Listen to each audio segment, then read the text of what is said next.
قرآن روایات معصومین علیهم السلام اسوه و الگو هم فقط و فقط محمد و آل محمده.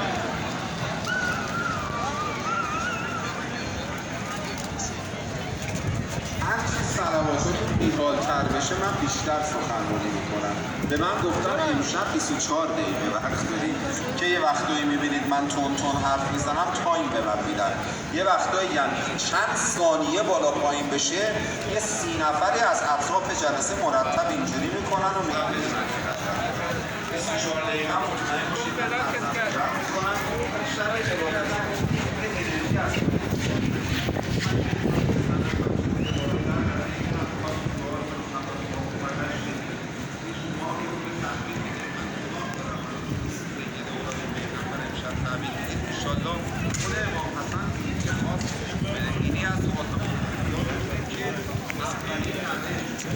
تعال يا اخي العيال ما بنزل الشباك ما بنزل الشباك تعال يا اخي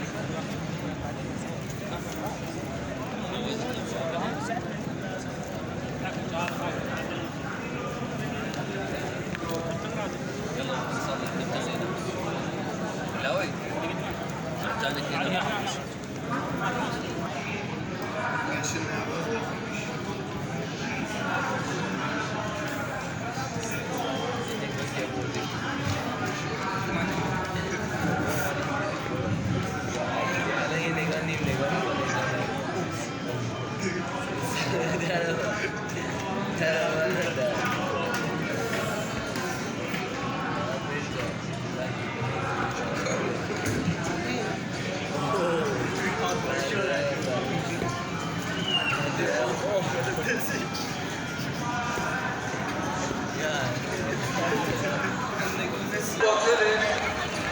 با این بیان خاتم الانبیا این جواب رو امر به معروف کردن، دفع المنکر بالمعروف، این یعنی صدا، قول محکم،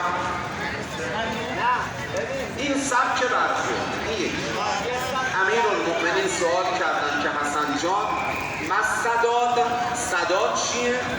امام حسن مجتبی علیه السلام به پدر عرض کردن دفع المنکر بالمعروف. اما موردی بود فمن مروت چیه؟ بعضی ها میگن ما اهل مروتیم، مروت رو باید از دید امام مجتبی علیه السلام دید. به پدر عرض کرد العفاف و اصلاح المال، این یعنی مروت. عفاف مروت دو ویژگی داره.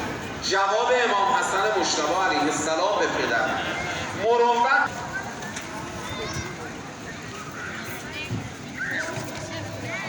Keep on